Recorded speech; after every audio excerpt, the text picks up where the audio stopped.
ইন্না লিল্লাহি ওয়া ইন্না ইলাইহি রাজিউন। সাইয়েদ আলী খামনাই সাহেব আর আমাদের মাঝে নেই। মুসলিম বিশ্বের সবচেয়ে পরিচিত এবং সম্ভবত সবচেয়ে ক্ষমতাধর নেতাদের একজন হিসেবে তিনি প্রায় 4 দশক ধরে ইরানের দ্বিতীয় সর্বোচ্চ নেতা হিসেবে দায়িত্ব পালন করেছিলেন।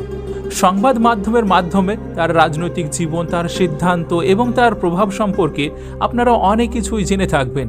কিন্তু তার ইন্তেকালের পর আজ নতুন করে আলোচনায় উঠে এসেছে তার পরিবার ও তার বংশ পরম্পরাকে ঘিরে কিছু অত্যন্ত আকর্ষণীয় এবং বিস্ময়কর বিষয়, যেগুলোর দিকে হয়তো আগে সেভাবে আমাদের নজর পড়েনি।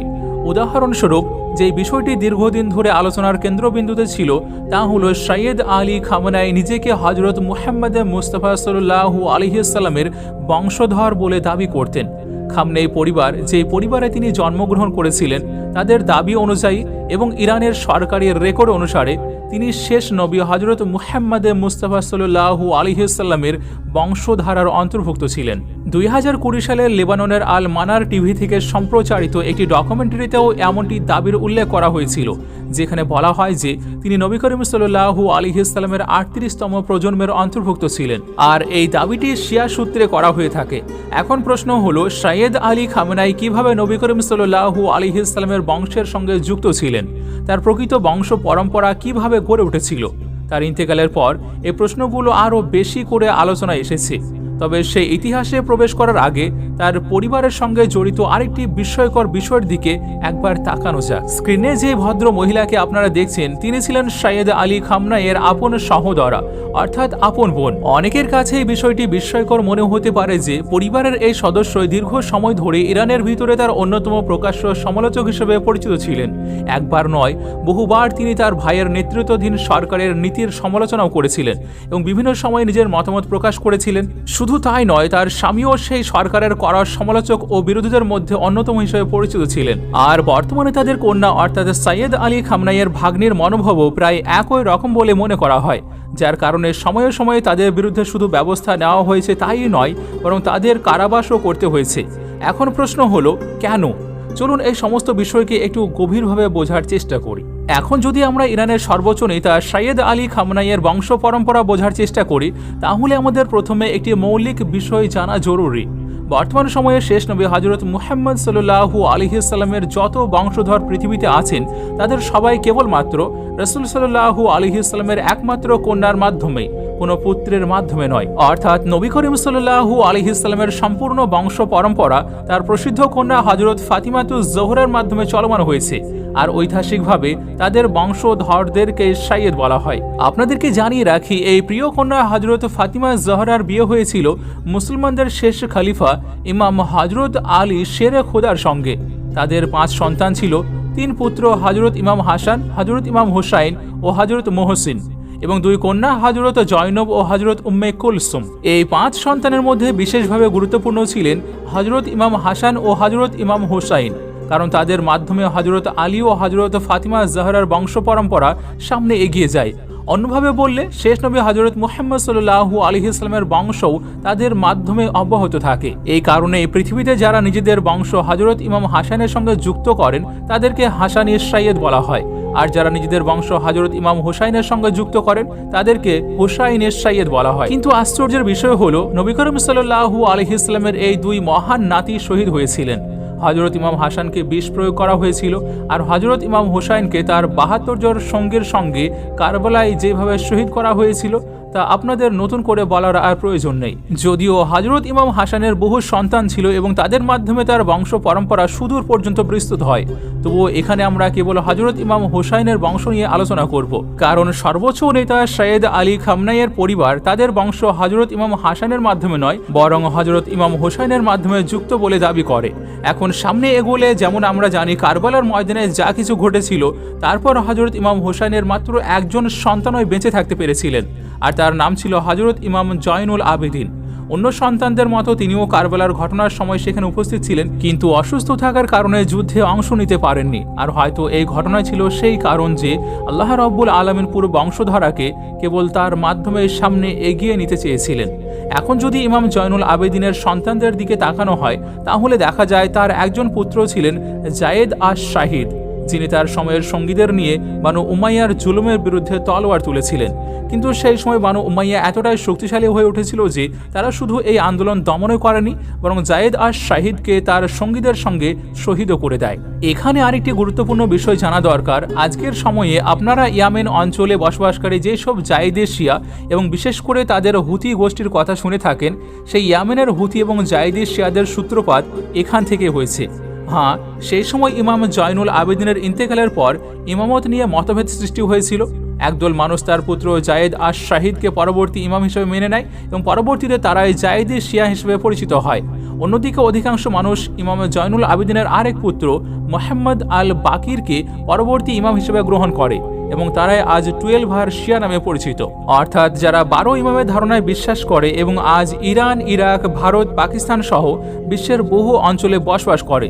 তবে খামনেই পরিবারের বংশধারা এই দুই ধারার বাইরে গিয়ে ইমাম জয়নুল আবেদিনের আর এক কনিষ্ঠ পুত্র হুসাইন আল আসগরের মাধ্যমে যুক্ত বলে দাবি করা হয়। তারিখের কিতাবগুলোতে উল্লেখ আছে হুসাইন আল আসগরের প্রায় 5 জন পুত্র ছিল, কিন্তু তাদের মধ্য থেকে যে পুত্রের সঙ্গে আজ খামেনেই পরিবার নিজেদের বংশ যুক্ত করে তার নাম ছিল হুসাইন আল আফতাস। তার নামের আফতাস উপাধির পিছনে বলা হয়, যখন বনু আব্বাস বনু উমাইয়ার শাসন শেষ করে দেয় তখন এই বংশধররা মধ্যপ্রাচ্যের অঞ্চল ছেড়ে আন্দালুস অর্থাৎ বর্তমান স্পেন অঞ্চলে গিয়ে বসতি স্থাপন করেন এবং দীর্ঘ সময় সেখানে আফতাসি রাজবংশের অধীনে অবস্থান করেন, যার কারণে শুধু তাকেই নয় বরং সেই সময় ওই অঞ্চলে বসবাসকারী বহু সাইয়েদকেই আফতাসি সাইয়েদ বলা হতে থাকে। পরে যখন স্পেন অঞ্চল থেকে মুসলিম শাসনের চিরতরে অবসান ঘটে এবং মুসলমান ও ইহুদিদের জোরপূর্বক ধর্মান্তরিত করা বা অঞ্চল ছাড়তে বাধ্য করা শুরু হয়, তখন সেই সময়ের উসমানীয় সুলতান স্পেনের মুসলিম ও ইহুদিদের আশ্রয় দিতে শুরু করেন।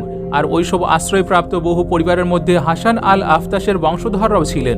তারা প্রথমে ওসমানীয় অঞ্চলের নাজাফে এসে বসবাস শুরু করেন এবং পরে পার্শ্ববর্তী শিয়া শাসিত সাফাভি সাম্রাজ্যের এক অঞ্চল যার নাম ছিল খামানে, সেখানে গিয়ে বসতি স্থাপন করেন এবং সেই এলাকার নাম অনুসারে পরবর্তীতে এই পরিবারের লোকেদেরকেই খামনেই বলা হতে থাকে। এরপর সময় ধীরে ধীরে অতিক্রান্ত হতে হতে শতাব্দীতে রূপ নেয় এবং তারপর আমরা দেখি একই বংশধারায় জন্ম নেন সৈয়দ হুসাইন নামের এক ব্যক্তি, যিনি সৈয়দ আলী খামনেইয়ের দাদা ছিলেন। তিনি ওসমানীয় সাম্রাজ্যের শেষ প্রভাবশালী ও শক্তিশালী শাসক সুলতান আব্দুল হামিদের যুগ প্রত্যক্ষ করেছিলেন। শিক্ষা লাভের জন্য দীর্ঘ সময় ওসমানীয় অঞ্চলের নাজাফে অবস্থান করেছিলেন এবং পড়াশোনা শেষ করার পরও একজন আলেম হিসেবে বহুদিন সেখানে অবস্থান করেন। আর সেখানেই তার পুত্র সৈয়দ জাওয়াদের জন্ম হয়, যিনি সৈয়দ আলী খামনেইয়ের পিতা ছিলেন। আর তিনিও তার পিতার মতোই একজন আলেম ও মসজিদের ইমাম ছিলেন। তিনি তার জীবনের অধিকাংশ সময় মাশহাদ শহরেই কাটিয়েছিলেন এবং শেষ পর্যন্ত সেখানেই তাকে দাফন করা হয়। সৈয়দ আলী খামনেইয়ের যে পিতা ছিলেন তিনি তার জীবনে 2টি বিবাহ করেছিলেন। তার প্রথম স্ত্রীর মাধ্যমে তার 3 কন্যা সন্তান জন্ম নিয়েছিল, আর দ্বিতীয় স্ত্রী যার নাম ছিল খাদিজা, তার মাধ্যমে তার 5টি সন্তান জন্মগ্রহণ করে। এই 5 সন্তানের মধ্যে একজন কন্যা এবং 4 জন পুত্র ছিল, আর সেই 4 পুত্রের একজনের নাম ছিল আলী খামনেই, যার জন্ম 1949 সালের সেই মাশহাদ শহরেই হয়েছিল, যেখানে তার পিতা তার জীবনের বড় অংশ অতিবাহিত করেছিলেন। সৈয়দ আলী খামেনেই তার প্রাথমিক শিক্ষা মাশহাদ ও নাজাফের মতো অঞ্চল থেকে অর্জন করেছিলেন এবং পরে তিনি কুম অঞ্চলে বসবাস শুরু করেন।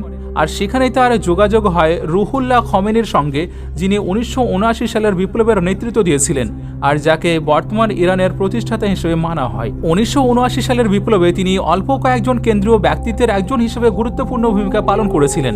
সেই বিপ্লবের নেতা রুহুল্লাহ খমেনির মৃত্যুর পর 1989 সালে সৈয়দ আলী খামেনেইকে ইরানের দ্বিতীয় সর্বোচ্চ নেতা হিসেবে নির্বাচিত করা হয়। এরপর টানা প্রায় 4 দশক অর্থাৎ 1989 সাল থেকে তার ইন্তেকাল পর্যন্ত তিনি সেই পদে অধিষ্ঠিত ছিলেন এবং ইরানের রাজনৈতিক ও ধর্মীয় নেতৃত্বের সর্বোচ্চ আসনে দায়িত্ব পালন করেছেন। আপনাদেরকে জানিয়ে রাখি, সর্বোচ্চ নেতা সৈয়দ আলী খামেনেইয়ের স্ত্রীর নাম রেকর্ডে মানসুরা উল্লেখ করা হয়েছে এবং তাদের 6টি সন্তান রয়েছে, 2 কন্যা বুশরা ও হুদা আর 4 পুত্র। তবে এই 4 পুত্রের মধ্যে 3 জন এমন যে বিশ্বব্যাপী মিডিয়ায় কখনো তাদের চেহারা খুব একটা দেখা যায় না আর তাদের নামও খুব কমই শোনা যায়, কিন্তু তার 4 পুত্রের মধ্যে একজন সৈয়দ মুজতবা খামেনেই তুলনামূলকভাবে বেশি আলোচনায় ছিলেন। বিশেষ করে পশ্চিমা গণমাধ্যম দীর্ঘদিন ধরেই তাকে ঘিরে বিভিন্ন বিশ্লেষণ ও প্রতিবেদন প্রকাশ করে এসেছে। সময়ে সময়ে সেখানে এই দাবিও করা হতো যে তিনি হতে পারেন সৈয়দ আলী খামেনেইয়ের সম্ভাব্য উত্তরসূরি, অর্থাৎ ভবিষ্যতে সর্বোচ্চ নেতার পদে তার নাম বিবেচিত হতে পারে।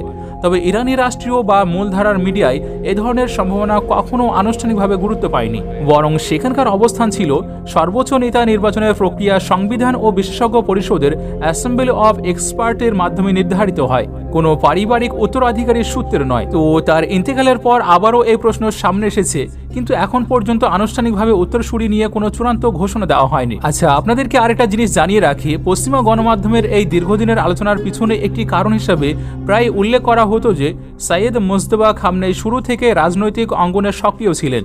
বিভিন্ন সূত্র অনুযায়ী তিনি ইরাক ইরান যুদ্ধে অংশ নিয়েছিলেন এবং সময়ে সময়ে নিরাপত্তা ও সাংগঠনিক বিষয়েও ভূমিকা রেখেছিলেন বলে দাবি করা হয়।